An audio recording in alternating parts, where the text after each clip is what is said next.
En el municipio de Tlajomulco de Zúñiga se tienen contabilizadas al menos 15,000 viviendas abandonadas, producto de una mala proyección de los desarrolladores o por condiciones que no permiten recibir los servicios públicos indispensables.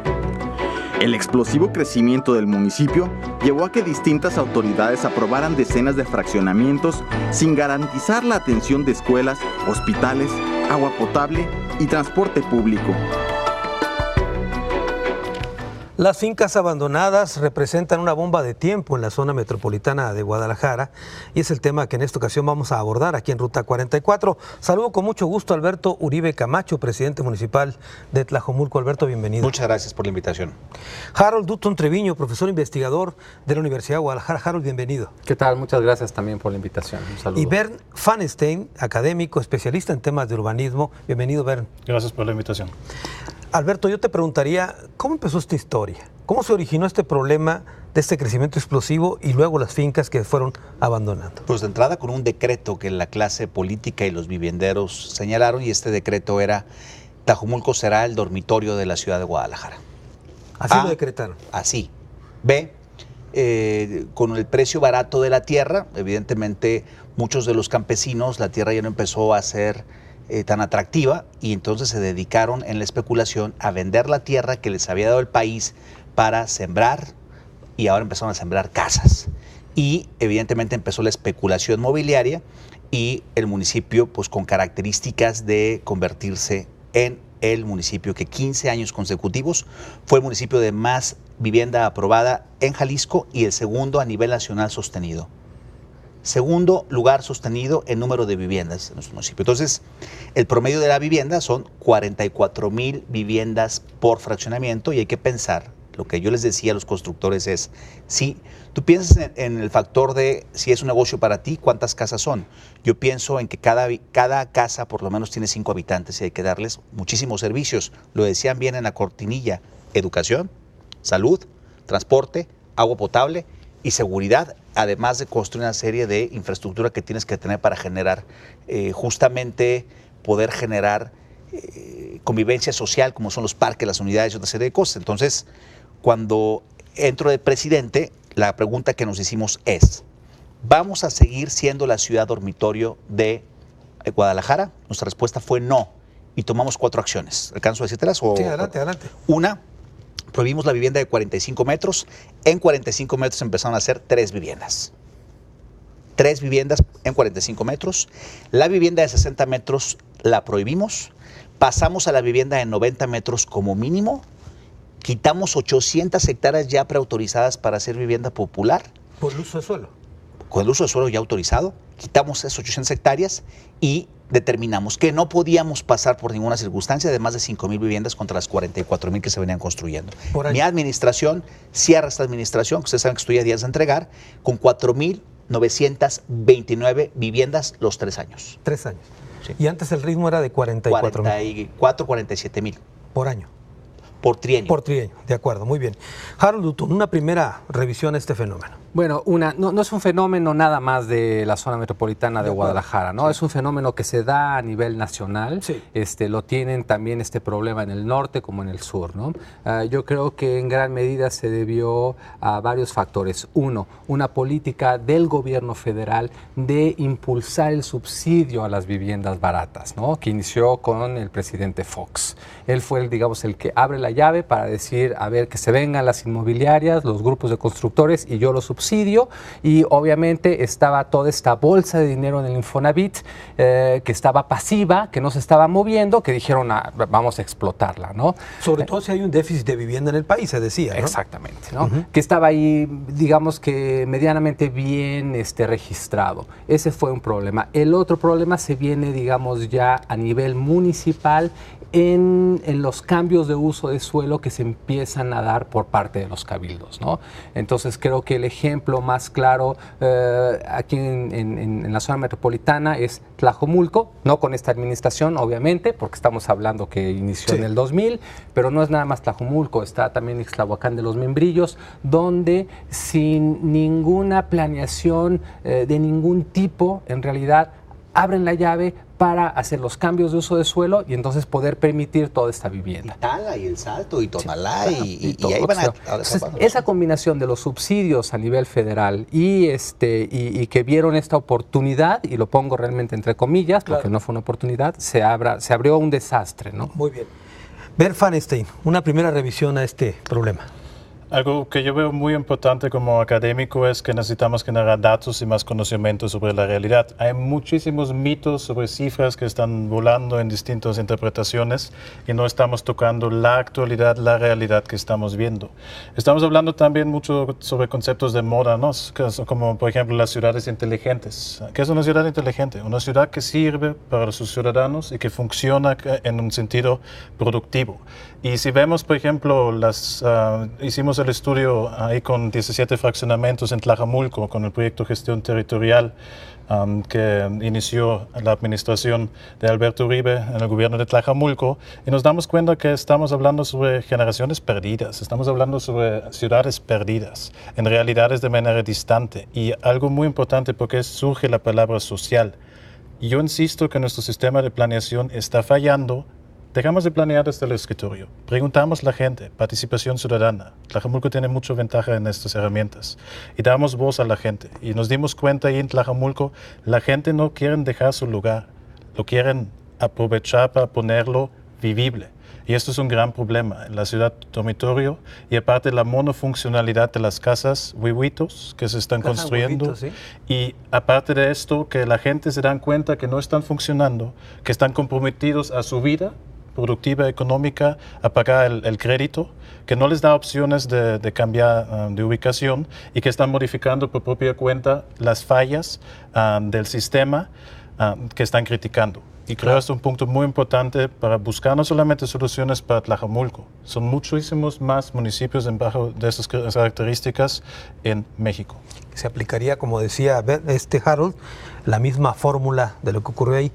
Alberto Uribe, ya describiste algunas situaciones que generaron esto, pero yo te pregunto, la corrupción, ¿dónde queda la corrupción para haber generado este caos? Es un eje central.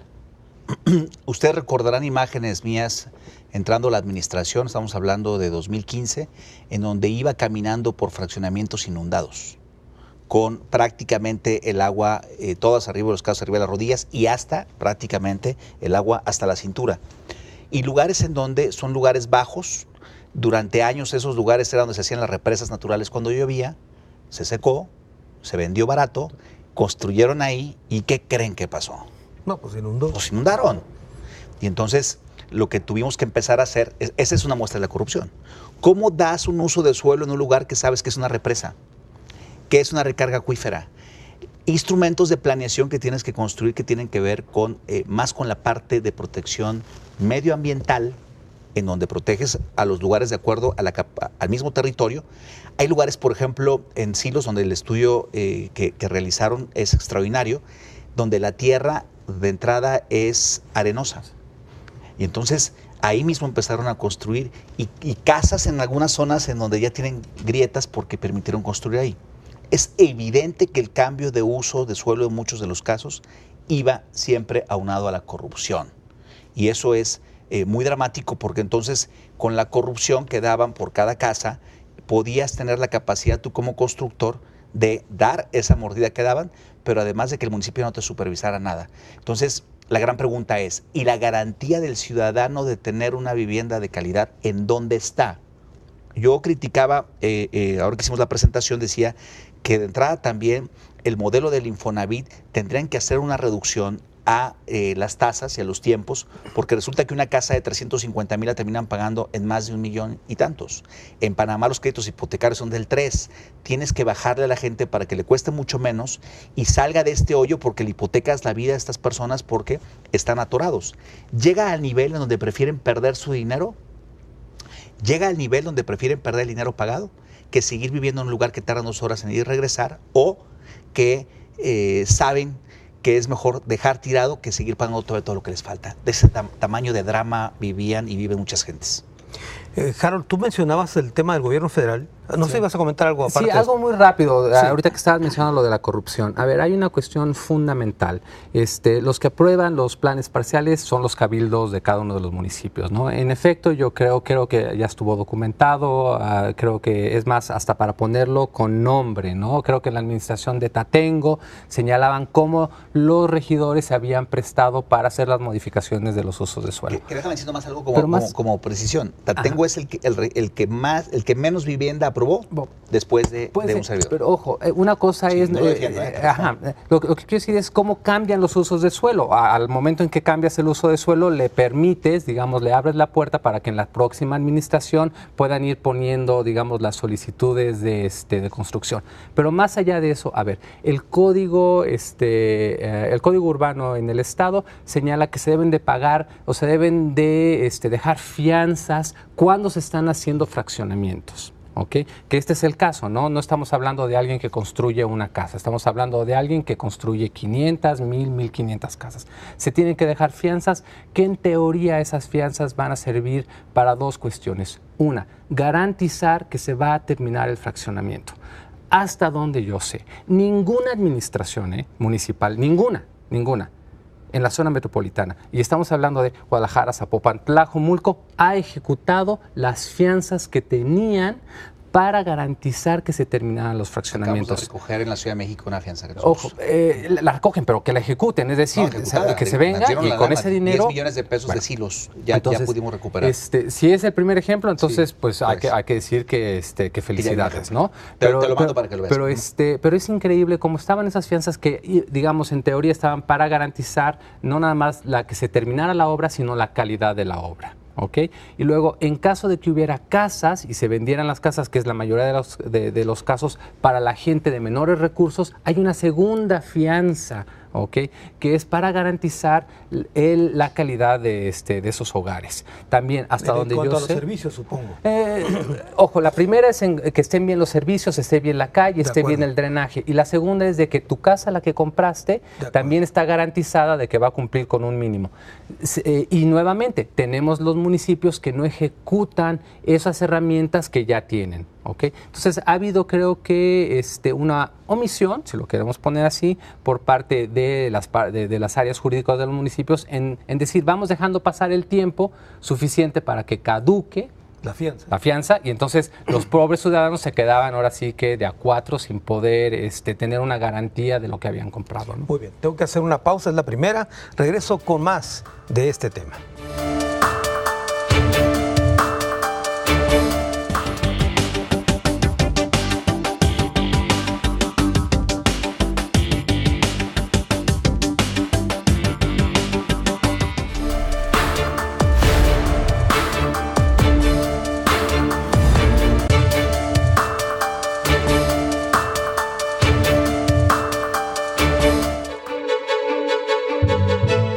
Las miles de viviendas abandonadas en Tlajomulco se han convertido en un severo problema de seguridad, ya que se han transformado en refugio de criminales o sitios donde se cavan fosas clandestinas. Fraccionamientos gigantescos, aprobados hace más de una década con más de 10,000 viviendas, propiciaron el hacinamiento de las llamadas casas huevito, donde llegaron a gestarse decenas de pandillas.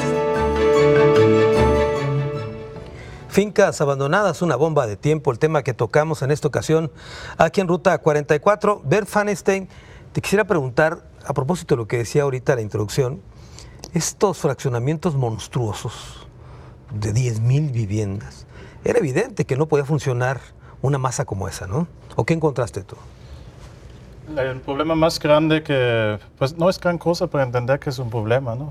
Eso siempre lo digo como académico. Todavía estamos en el problema que estamos justificando qué es el problema, ¿no? Mejor nos enfocamos, ya sabemos que está mal, mejor buscamos la manera que lo cambiamos y buscamos la manera para transformar la realidad. Si nos damos cuenta, por ejemplo, con el caso de silos, si estamos hablando que... Silos es un fraccionamiento. En silos, fraccionamiento silos en Tlajomulco, uno de los más reconocidos, hasta que me platicaron que ganaron un premio ante décadas arquitectónico. El diseño.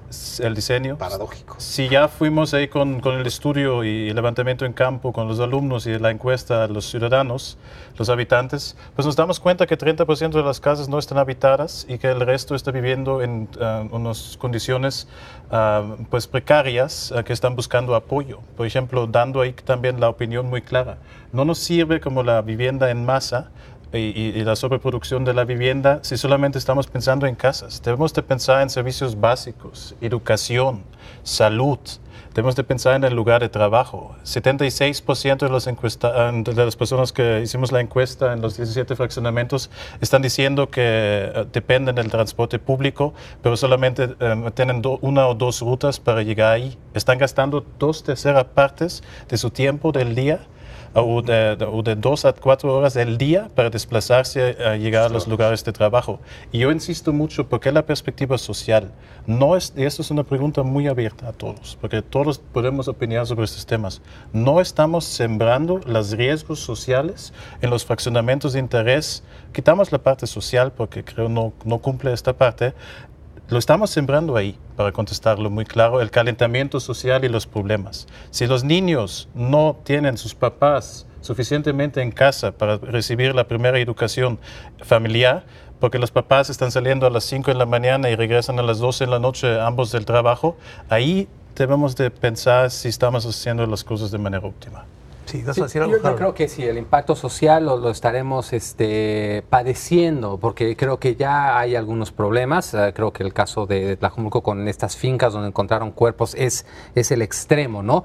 Pero no debemos de olvidar que no es nada más Tlajomulco, ¿no? Seguramente, ¿cómo estará Ixtlahuacán otra vez de los Membrillos, Zapopan, que viene creciendo, ¿no? Me encanta ver las cabezas de los periódicos, a veces de Tlajomulco, y digo, no se han metido a ver lo que pasa ni en Tonalá, ni en Tlaquepaque, ni en El Salto, porque bueno, se convirtió Tlajomulco en esta parte medio mediática, pero ahorita que termines voy a decir el tema de la vivienda abandonada, en dónde estamos parados, que creo que son datos que suman también a la investigación, que son importantes. Uno de los problemas principales es, por ejemplo, ahorita que está comentando Ben, esto de que no se está cumpliendo, digamos, con los servicios como tendría que ser transporte. Bueno, esto se debe al propio esquema federalista que tenemos. Es decir, por un lado tienes a los municipios que son los que aprueban los fraccionamientos, pero no tienen el control sobre el transporte o las rutas, ¿no? No tienen el control sobre las hacia escuelas, dónde. el federal, exactamente, o es la Secretaría de Educación Jalisco, o el tema con mercados sí lo podrían controlar, ¿no? Pero lo que serían escuelas,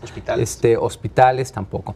Tampoco. Eso, ¿qué nos requiere? Nos requiere de poder empezar a trabajar de manera colaborativa. Yo creo que ha sido una deficiencia que tenemos, no nada más en el Estado, sino en todo el país. No hemos aprendido como mexicanos realmente a trabajar de manera colaborativa para decir dónde están las necesidades y cómo yo como Estado, ¿ok? Y cuando digo Estado me refiero al Estado de Jalisco, no a todo el país, te apoyo municipio en tus planes de crecimiento, ¿no? Pero tiene que haber ahí una comunicación.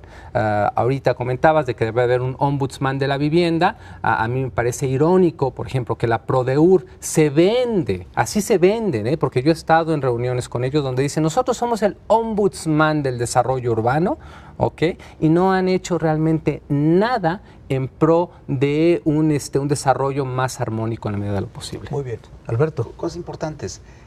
Lo que dices de salud. Nosotros hemos dado ya 3 terrenos, uno a la Secretaría de Salud para hacer un hospital infantil, otro al IMSS para hacer un hospital de la mujer y uno más al ISSSTE para hacer un hospital ahí en cabecera, los demás en la zona Valles. Porque no tenemos hospitales. No ha caminado, ya dimos los terrenos. A la UDG le dimos un terreno para hacer la preparatoria, que es la preparatoria más grande de la Universidad de Guadalajara, 4 hectáreas en una zona que es la zona Valles, en donde el 60% de la población vive ahí. Y por cierto, ahí justamente ya acabamos de abrir un centro administrativo para empezar a descentralizar la administración y empezar a agarrar el control de la zona Valles. En cuanto a la vivienda abandonada, cuando entramos nosotros teníamos 18,000 viviendas abandonadas registradas. Yo fui con el director del Infonavit, me llevó el gobernador y varios a hacerme manita de puerco y me quedé con lo puerco y entonces me dijo, no es cierto que tienes 18,000 viviendas abandonadas. Voltea el delegado del Infonavit y dice, bueno, señor, 16,500. Ah, bueno, no hay problema. De las 18,000 viviendas abandonadas, hoy 8,000, lo que ellos hacen es, hacen paquetes se los pasan a empresas que se dedican a la construcción, las vuelven a arreglar, las regresan al mercado y acaban ya de colocar 8,000 viviendas de esas 18,000 abandonadas. 2. Acaban de recuperar 6,000 viviendas más abandonadas y en este momento están haciendo la asignación a las empresas para que las vuelvan a recuperar. Es decir que nos van a quedar 4,000 viviendas abandonadas de las 18,000. Eso es muy importante por lo que decían de los lugares donde se meten los delincuentes, donde aparecen cuerpos o te siembran cuerpos o lo que sea de los cuerpos ahí directamente. Es clave y es básico recuperar la vivienda abandonada, porque cuando tenías tanta oferta, pues entonces le seguías abandonando y abandonando y abandonando. Lo que nosotros planteamos es, vamos a poner un alto a la vivienda, vamos a generar la veda en toda la carretera Chapala para que no se construya un solo fraccionamiento más, vamos a recuperar las fianzas, que tú decías que no había pasado. En Agave recuperamos 21 millones que nos acaban de entregar y en sí lo recuperamos, creo que son 10 millones de pesos. Esa lana se invierte en el mismo lugar una vez que se recupera. En el Infonavit, con todo este pleito que tuvimos, logramos que nos dieran 22 millones de pesos aparte para entrar a Chulavista, que es un desastre también en como lo habían planeado. 2 parques generales con la lana del Infonavit. Y entonces a partir de ahí es que nosotros tenemos la hipótesis que si logramos a caminarle con las escuelas un poco más, ya no hay escuelas, esas aulas que había provisionales, ya prácticamente se terminó. Los hospitales sigue siendo un gran problema. El Estado no cumplió con su acuerdo de hacer una reestructuración del transporte y de meter nuevas rutas, no caminó. El presidente Andrés Manuel López Obrador hizo el compromiso en Santa Fe de traer la línea del tren ligero hasta allá.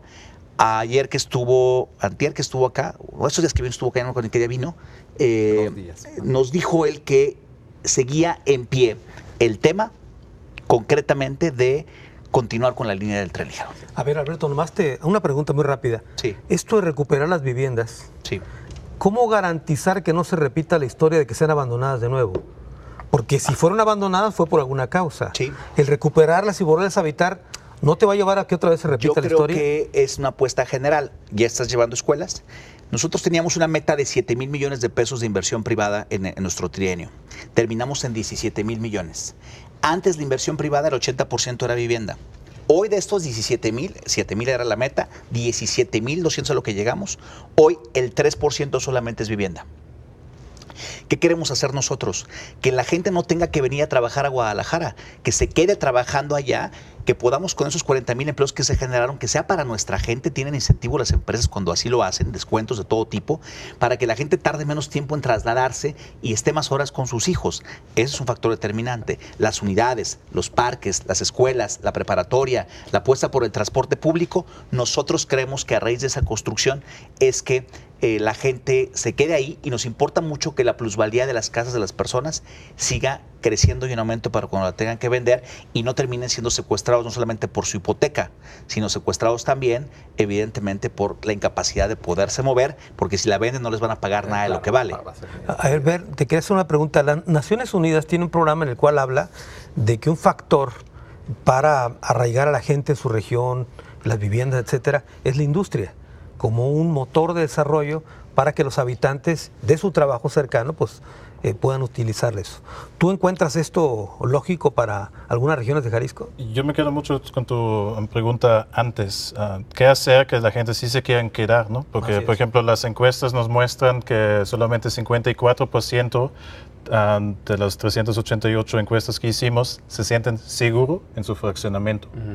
2/3 partes están criticando, por ejemplo, lo esencial, el eje articulador en los espacios públicos, los áreas verdes, que deben de ser los lugares de encuentro para construir comunidad.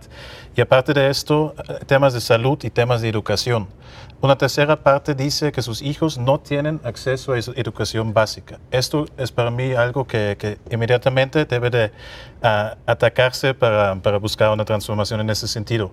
Y en temas de salud, 67% dicen que no tienen acceso a salud. ¿A qué me refiero? Ahí también debemos de preguntar dónde son las fuentes de empleo y dónde pueden generar como la economía necesaria que permite desarrollarse.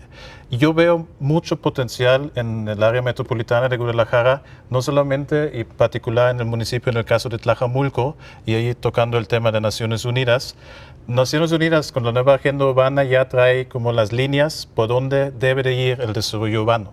Regresando al tema, pues me falta un poco cómo lo hacemos. Yo veo gran potencial si logramos rescatar el caso de las viviendas en Tlajomulco, que en estos procesos, con un acercamiento multiescalar con los distintos niveles del gobierno y lo más clave, el nivel metropolitano, que sí podemos lograr que avanzamos en esta materia y que logramos que una gestión territorial más integral y, lo más importante, más segura. La gente está buscando seguridad.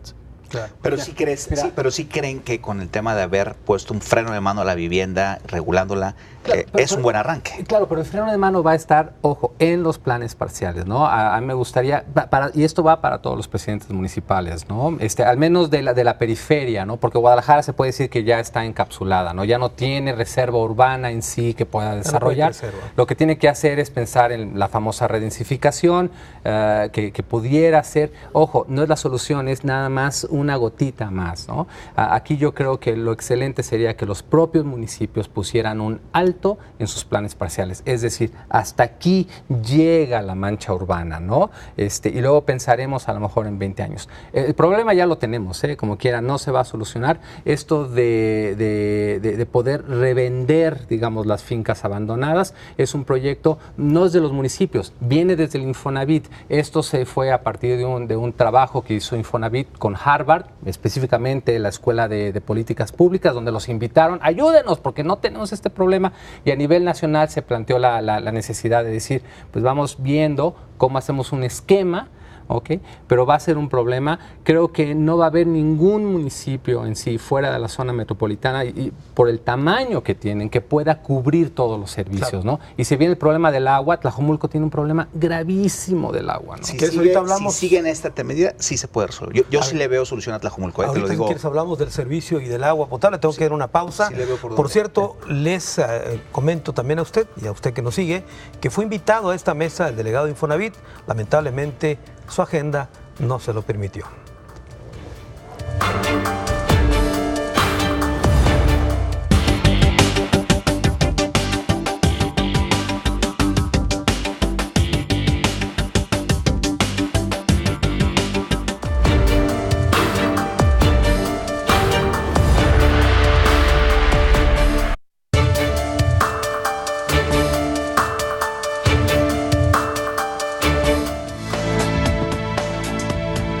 El Ayuntamiento de Tlajomulco consiguió dar marcha atrás a usos de suelo que abarcan unas 800 hectáreas listas para urbanizarse.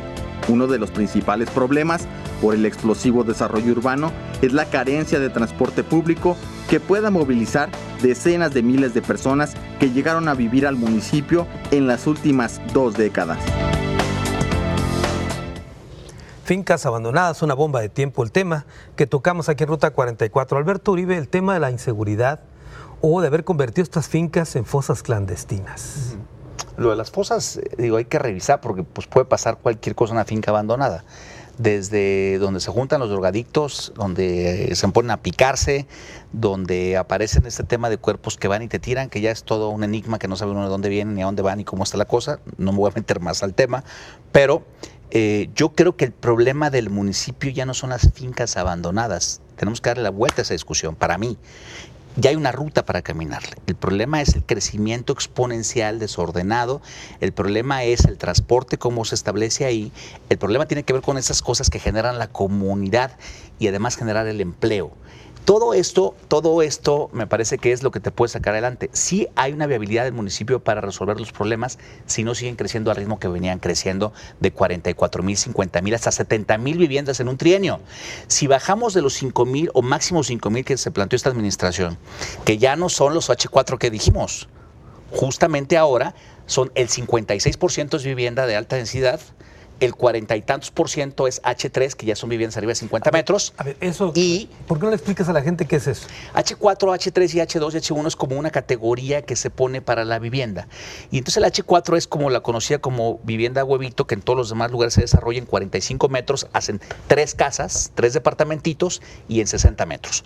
Nosotros prohibimos hacer ya 45 o 60 metros. Les dijimos, tú que eres constructor, si quieres venir a nuestro municipio, lo mínimo que vas a construir es 90 metros para nuestra gente. ¿Te interesa?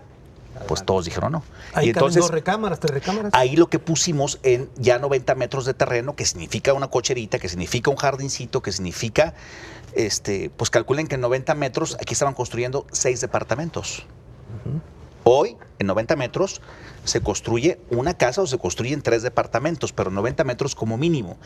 A partir de este freno tan importante es que solamente el 56%, cuando antes era el 95% del 100% de casas, es decir, de las 50,000 viviendas que se hacían por trienio, el 95%, 48,000, eran vivienda popular, de 45 a 60 metros, que no tiene nada que ver.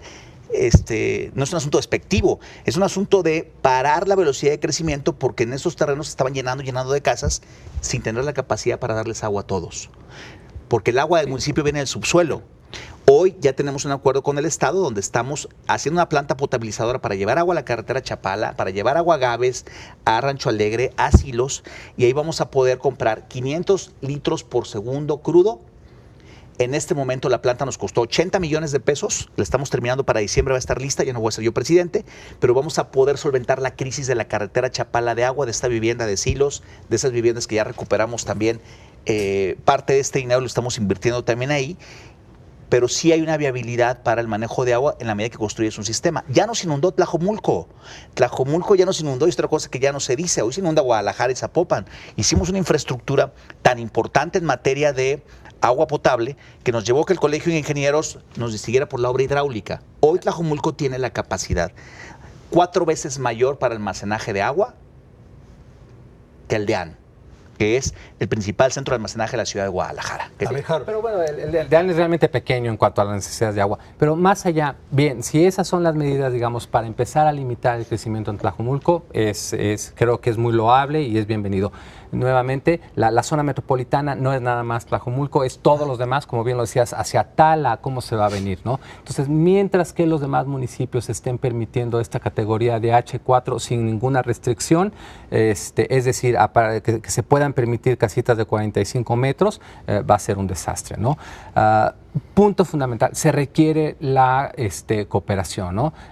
Podríamos tal vez pensar en platicar de IMEPLAN. Ojo, IMEPLAN no va a ser la instancia que resuelva el problema de vivienda. Pudiera ser una instancia en donde se sienten, digamos, la zona metropolitana para empezar a dialogar y a decir, vamos a construir bajo una visión unificada, ¿no? Mientras que cada quien quiera jalar, ahora sí que para su lado, poco se va a hacer, ¿no? Los efectos los vamos a estar viviendo en el centro, porque si alguien tiene que trabajar en el centro de Guadalajara y vive en Tala, pues ese va a ser un impacto no nada más para el municipio, sino para los propios, digamos, que estén aquí en Zapopan y en Guadalajara. Eso, pues obviamente que se tendría que ir documentando poco a poco. Feinstein. Yo insisto mucho. La perspectiva metropolitana debe de partir de la premisa que queremos construir un sistema equilibrado y funcional. Yo lo digo muy claramente, tenemos un sistema disfuncional en varios asuntos, en temas de movilidad, en temas, por ejemplo, el plan del ordenamiento territorial metropolitano, que nos da mucho prestigio afuera del país porque existe, que se logró la gobernanza metropolitana. Yo insisto ahí, ya debemos de pensar en las necesidades que siguen, los siguientes pasos. Un ejemplo, ¿dónde parte todo este problema de los fraccionamientos de interés social? La segregación socioespacial. No conviene el concepto dentro de los instrumentos de planeación, lo estamos ignorando. Decimos las cosas claras, no queremos la gente de bajos recursos cerca de los valores del suelo alto que todavía estamos guardando, todos los agentes involucrados en el manejo de la ciudad. Y ahí insisto también, necesitamos lograr una visión de ciudad. Y también a mediano plazo, menos municipalismo, necesitamos liderazgo. Muy interesante el tema de Tlajomulco, con poner un freno a la producción de la vivienda. Pero es además los siguientes pasos. ¿Cómo lo logramos? Poner reglas claras, conceptos claros, acuerdos, asentar todos juntos para buscar la manera que tenemos un resultado común que debe de partir de la premisa, repitiéndolo, un sistema equilibrado, no un sistema disfuncional que no funciona para la mayoría de los usuarios. Y no me refiero solamente a los fraccionamientos de interés social. Tocamos López Mateos, que es también un asunto intermunicipal. ¿Para qué nos sirven tantos coches y más infraestructura vial si solamente tenemos el gran problema de los 3 Cs ahí? los cotos, las urbanizaciones cerradas, los centros comerciales y aparte los coches. Y ahí creo, me falta ahí como la característica de la identidad de las ciudades mexicanas. Las ciudades mexicanas son el espacio público, lugar de convivencia. Y esto ya me parece cada vez llegando más al sur en López Mateos, cada vez me parece más Estados Unidos, ¿no? Muy bien. Alberto Uribe. Es que esa mezcla, ¿no? De un Tlajomulco que parece Estados Unidos, que es la parte de López Mateos, que tiene la modernidad y los LEDs y los carros. Pues sí, y la otra parte de los pueblos tradicionales. Y las zonas rurales todavía. Y las zonas rurales, justamente sus pueblos, con sus tradiciones que son extraordinarias en Tlajomulco, pero paralelamente este gran crecimiento boom que le dieron a la vivienda. Ese fenómeno se va a repetir y se está repitiendo en Zapopan, ojo, en la zona de allá de hacia Tezistán, Colotlán. Acabo de pasar ayer en la noche por ahí, veía a la gente caminando por las carreteras sin que esté alumbrada la zona y veías a las familias caminando ahí y dije, híjole, esto ya lo viví. A ver, Alberto, te iba a preguntar, estas medidas que tú tomaste en Tlajomulco, que muchas tienen que ver hasta con sentido común, ¿no? Es decir, ya no más vivienda, etcétera. ¿Por qué no se han derivado en políticas públicas? ¿No vendría del Estado este tipo de normativas? Ponerlo en la ley, por ejemplo. El problema es que la clase política tiene intereses que no son los intereses generales, son los intereses grupales, partidistas, personales, empresariales. Entonces, mientras el sector público, mientras los actores políticos quiten a un lado todos sus intereses y pongan verdaderamente los intereses de quien gobiernan, entonces esto va a caminar. Mientras los intereses de las cúpulas y las élites sean superiores a los intereses sociales ciudadanos, el tema está perdido. No hay mayor interés. Pero así debería ser, ¿no? Pues, bueno, es relativo. Digo, Carlos, el propio esquema con el cual estamos construidos lo permite. Nuevamente. Y ha venido, y se ha dado esa discusión, digamos, más arriba, ¿no? Es el Estado, otra vez el Estado, no refiriéndome al país, sino, digamos, a Jalisco o Michoacán, el que debe de determinar cómo se desarrollan los municipios. Y ha habido una discusión muy fuerte para decirle, les quitamos esa atribución en virtud de que cada quien está haciendo lo que quiera y no son capaces, ¿no? O la otra es, vamos pensando en que puedan hacer como viene haciendo, y ellos mover sus planes parciales, mover su propio desarrollo. Nuevamente, creo que en Jalisco, con IMEPLAN, y hay que apostarle a eso, ¿no? Con todas las críticas que puede haber, hay que apostarle a estos mecanismos que son un poco más metropolitanos para ver si se puede dar esa discusión de altura. Al final de cuentas, ahí se juntan los alcaldes. ¿Ok? Y en la medida en que ellos puedan decir, vamos a tener una visión de zona metropolitana con sus límites, porque hay que pensar en límites, ¿ok? Todo el mundo estamos pensando en crecer, lo acabas de comentar, es que ya tenemos más terrenos para hospitales y ya tenemos eso, la inercia esa es seguir creciendo, ¿no? La pregunta es cómo podemos presentar algunos límites y que haya otras partes del Estado. Los hospitales tienen que ver como que construyeron primero las casas y luego los hospitales. Son los hospitales, tendría las que escuelas, ser al revés. Es todo, ¿no? ¿Sabes que la planeación en Jalisco y la planeación en este país es verdaderamente desastrosa de las ciudades? Es increíble porque luego van a querer terminar por una línea de tren ligero o de demás y no la planearon en sus instrumentos de planeación. No hay ni un periférico que funcione perfectamente en la ciudad. Me parece que Guadalajara particularmente tiene un verdadero desastre. Yo creo que el éxito del IMEPLAN sería que ninguno de los alcaldes nombre al titular, sino que pudiera ser alguien, evidentemente, con un peso moral y aparte de un peso moral, una mesa académica también en donde puedas decir a dónde vas y cómo construyes la visión. Porque si depende del alcalde en turno, si depende de si hoy tiene más poder Alfaro, pues lo pone Alfaro. Si tiene más poder Aristóteles, pues lo pone Aristóteles. Si mañana tiene más poder Juan, pues lo pone Juan. Ese aprendizaje lo tenemos que empezar a construir, ¿no? Pero a ver, Harold, tú dijiste hace unos minutos, que era muy importante la coordinación. Claro. Sí. Porque si solamente se reúnen los alcaldes a ponerse de acuerdo cómo va a crecer la mancha urbana, está muy bien, pero van a necesitar al Estado. Y van a necesitar a la federación. Sí. Van a necesitar los recursos. ¿Qué pasaría si en esta mesa de 8 alcaldes, te pongo un ejemplo, qué pasa si en una mesa de 8 alcaldes el único que tiene la visión de esta visión de crecimiento, de poner orden, de poner alto, es uno? Y se va a votación y los otros 7 dicen en contra.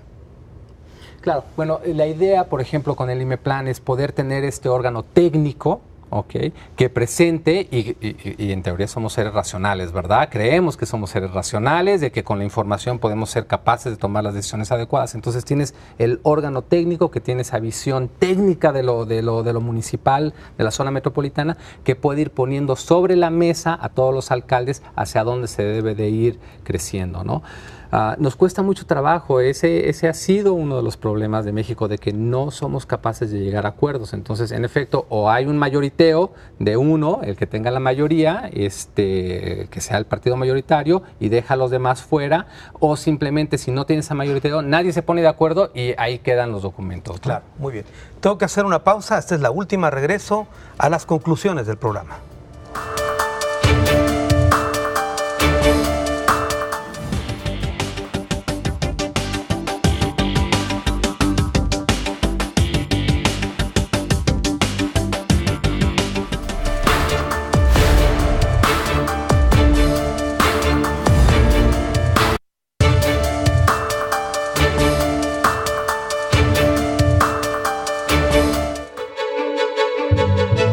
Las fincas abandonadas en Tlajomulco son utilizadas para cavar fosas, para ocultar artículos robados o gasolina producto de ordeñas a ductos de Pemex. El hacinamiento en estos monstruosos fraccionamientos motivó que la gente abandonara sus casas por la carencia de servicios, la inseguridad o por las malas condiciones de las fincas. Fincas abandonadas, una bomba de tiempo, el tema que tocamos hoy aquí en Ruta 44. Estamos llegando a la parte final del programa, vamos a las conclusiones. Comienzo contigo, Ben. Lo más importante es que institucionalizamos los procesos de gestión territorial y planeación a distintos niveles. Debemos de entender que necesitamos liderazgo y buenos ejemplos. El ejemplo de Tlajomulco nos podría servir con la continuidad de las administraciones, que se puede posicionar ahí una metodología de investigación que nos permite construir indicadores que pueden contribuir no solamente a Tlajomulco, a otros municipios a escala metropolitana, en el estado, en la federación, para tener como una herramienta para el médico, ¿no? A mí me gusta mucho el desarrollo urbano, pero ver si una persona, si un paciente va con el médico. Si el médico ve que está mal, pero no sabe cómo diagnosticar, pues no vamos a tener resultados. Claro. Si sí está diagnosticando bien, pero no tiene la medicina propia para medicamentos que necesitamos, tampoco vamos a avanzar. Yo insisto ahí mucho. Debemos de buscar una visión urbana, metropolitana. Y además, no solamente es un asunto del gobierno, de los ciudadanos, de todos los actores involucrados en estos temas, y también incluye el sector mobiliario. Aparte de esto, necesitamos la parte de la legislación urbana. Ahí insisto, si no tenemos reglas claras, transparentes, todavía estamos abriendo la cancha a la corrupción.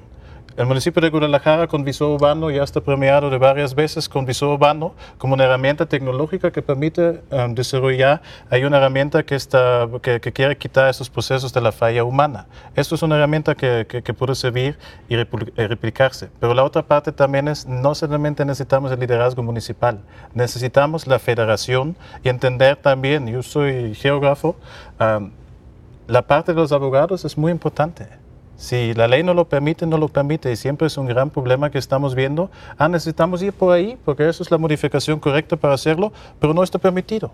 Pues, ¿qué necesitamos? Liderazgo, que lo modificamos hasta arriba, abajo, y ahí hay, Guadalajara, como siempre en los últimos 5 años, tiene mucho poder de innovación y liderazgo para resolver estos temas precarios para más partes de México. Hay una parte que no tocamos en el programa, que fue el asunto legal. ¿Hasta dónde el marco legal ahorita permite todavía el tema de la corrupción o esta anarquía que estamos viviendo? ¿Verdad? Muy bien. Harold. Ya, bueno, rápidamente. El problema va a seguir, o sea, creo que no es un problema que se va a solucionar ni en los próximos 5, ni en 10, ni en 15, ni en 20 años. Por lo tanto, va a haber varios programas que podrás darle seguimiento, Carlos. Hay que irlo trabajando. No seamos tan negativos. ¿Cuáles serían una de las cuestiones más positivas para la zona metropolitana? Porque, ojo, también tenemos problemas de vivienda en Ocotlán, en Puerto Vallarta, ¿no? Pero bueno, para seguramente la gente que escucha sobre Guadalajara, Hay que empezar a fortalecer muchísimo más al IMEPLAN, ¿okay? Que realmente los documentos que se vayan generando sean técnicos y tengan la capacidad los presidentes municipales y, digamos, quien esté en el gobierno estatal de dar el apoyo necesario, ¿no? Se tiene que empezar a pensar en límites. ¿Okay? Es decir, no podemos pensar que la ciudad metropolitana va a crecer como algunos soñaban más allá de la barranca, porque hubo algunos que pensaban en que se pudiera crecer hacia la barranca. Hay que crecer hacia Zapotlanejo, no, hay que pensar en poner algunos límites, porque uno de los problemas que se está dando a nivel mundial es de que entre más grande sea una metrópoli, es muchísimo más difícil de poder manejar. Claro. ¿Okay? Aun cuando hay ventajas de la redensificación, pero tiene que haber un límite en el número de personas. Hay que ir pensando en qué otras áreas, en qué otras regiones del estado se debe de crecer. Entonces, hay mucho por hacer. Indudablemente coincido con Ben en que se necesita un liderazgo. No es de una persona. El liderazgo nunca lo debemos de pensar como algo unipersonal. Se debe de pensar como este grupo de personas. Exactamente. Eso es fundamental. Entonces, esperemos, pero le vamos a batallar, y cuando digo le vamos a batallar es la gente que tiene esa vivienda social, creo que va a seguir padeciendo muchísimos problemas. Se requieren que los municipios de la periferia ejecuten las fianzas. Si Tlajomulco lo está haciendo, yo creo que debería de enseñarle esa buena experiencia a los demás para que también los desarrolladores sepan que no va a ser tan fácil construir de mala calidad, ¿no? Entonces esperemos que así sea. Alberto Uribe. Tienes que bajarle la corrupción, a empezar. Esta clase política tan obsesiva en hacer casas, tienes que bajarle. Tienes que reducirla. No puede ser el tema del dinero como se construyen las cosas. ¿Reducirla o eliminarla? Eliminarla. Nosotros hemos caminado en varias cosas. Uno, en el límite. Primero, la carretera Chapala, La Veda, eso nos ha ayudado. Estamos trabajando en generar agua para la gente. Estamos trabajando, y nos ha ido muy bien en el tema de inundaciones. Somos un ejemplo de lo que estamos haciendo en infraestructura. Pero también quisiera decir, el municipio es otra cosa adicional. El municipio es una referencia nacional en buenas prácticas. El municipio acaba de instalar el C4 de videovigilancia más moderno de México. El municipio se recibió en 1.600 millones, lo estamos entregando en 3.200. La pasada administración hizo 700 millones de obra pública. Mi administración hizo 1.400 millones de obra pública. La diferencia, sin pedir un peso prestado. Triplicamos, nos llegamos a 17.000 millones de inversión privada. Empezamos a rehacer las calles principales. Estamos ampliando 8 de julio, Jesús Michel. Estamos ampliando Adolf Hor. Acabamos de rehacerlas prácticamente las principales vialidades.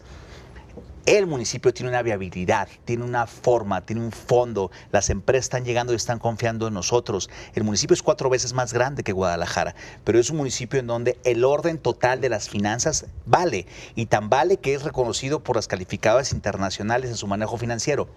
Es decir, también tengo que decir, sí hay una parte de desastre, pero hay una gran parte de expectativa de nuestro municipio, en donde yo sí le veo futuro, le veo viabilidad, le veo como sí, en la medida en que no echen para atrás todas estas políticas de vivienda, en la medida que crezcamos a una velocidad coordinada, a una velocidad adecuada, en que no podamos pasar por trienio de más de 5,000 viviendas y que si podemos reducirlas más debemos de hacerlo, en la medida en que el Estado se meta a reestructurar verdaderamente el transporte, que en tu estudio no me acuerdo qué porcentaje usaba, el 75% usa el transporte, 76% usa el transporte público. Necesitamos que nuestra gente tenga un transporte público de mucho más calidad, que el gobierno federal logre terminar la línea 4 para poder trasladar a nuestras personas, que el Estado, gobernador Curiel, por donde va el macrobús, pueda ampliarlo para agarrar a Adolf Hor y llegar hasta la zona de fondo y conectarnos con Chulavista, Santa Fe.